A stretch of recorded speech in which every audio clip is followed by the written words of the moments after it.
미켈란젤로의 걸작 최후의 심판을 보신 적 있나요? 이 그림 속에는 소름 끼치는 장면이 하나 숨어 있습니다. 근육질의 한 남자가 칼을 들고 서 있는데 그의 다른 한 손에는 사람의 살가죽이 들려 있습니다. 이 남자가 바로 예수님의 12제자 중 한 명인 바돌로메입니다. 성경에서는 조용한 인물이지만 전승 속에 나타난 그는 악마를 침묵시키고 왕의 딸을 구해낸 그야말로 영적 투사 같은 엄청난 사도였습니다. 자신의 살가죽이 벗겨지는 끔찍한 고통 속에서도 믿음을 지켰던 바돌로메의 격정적인 에피소드를 소개합니다. 사실 바돌로메는 우리에게 나다나엘이라는 이름으로 더 친숙할지도 모릅니다. 학자들은 돌로메의 아들이란 뜻인 바돌로메의 본명이 나다나엘일 것으로 봅니다. 친구 빌립이 나사렛 예수를 만나보라고 하자 그는 대뜸 이렇게 말합니다. 나사렛에서 무슨 선한 것이 나올 수 있는데? 아주 직설적이고 편견도 좀 있는 친구였죠. 하지만 예수님은 그를 보자마자 화를 내시는 대신 보라, 이는 참으로 이스라엘 사람이다. 그 속에 간사한 것이 없구나. 라며 그의 솔직함을 칭찬하셨습니다. 이 거짓 없는 정직함은 훗날 그가 목숨을 걸고 진실을 외치는 원동력이 됩니다. 예수님의 승천 이후 바돌로메는 인도로 선교하려 떠납니다. 전승인 황금전설에 따르면 그가 들어간 인도의 한 도시에는 병을 고쳐준다고 소문난 아스타로트라는 우상이 있었습니다. 그런데 바돌로메가 그 도시에 도착하자마자 기이한 일이 벌어집니다. 매일같이 신탁을 내리던 우상이 갑자기 입을 닫고 벙어리가 된 겁니다.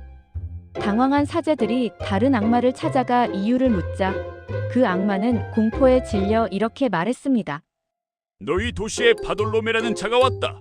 그가 우리를 불타는 사슬로 묶어버려서 아스타로트가 숨조차 쉴 수 없는 것이다. 바돌로메는 단순히 말만 잘하는 전도자가 아니었습니다. 이처럼 강력한 영적 권능으로 악한 영들을 제압하고 침묵시키는 강력한 영적 전사였습니다. 이 소문은 왕궁까지 들어갔습니다. 당시 폴리미우스 왕에게는 미쳐서 사람을 물어뜯고 사슬에 묶여 지내던 딸이 있었는데요.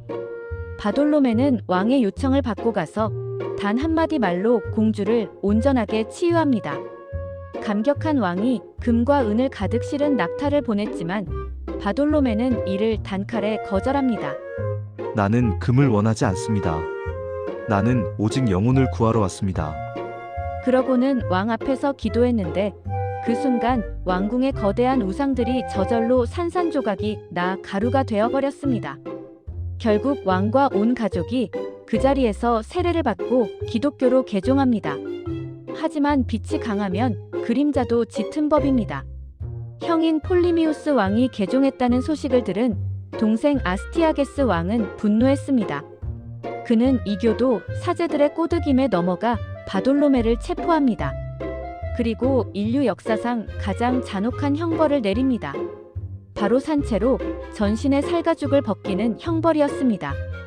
상상조차 하기 힘든 고통 속에서도 바돌로메는 숨이 붙어있는 마지막 순간까지 복음을 전했다고 합니다. 결국 그는 순교의 길을 마쳤습니다. 그래서 교회 미술에서 바돌로메는 항상 자신의 벗겨진 살가죽을 어깨에 두르거나 손에 들고 있는 모습으로 묘사됩니다. 미켈란젤로는 그 가죽의 얼굴에 자신의 자화상을 그려 넣으며 자신의 죄성과 구원에 대한 갈망을 표현하기도 했죠. 죽은 후 바다에 던져진 그의 관은 가라앉지 않고 이탈리아의 리파리 섬까지 떠내려와 빛을 발했습니다.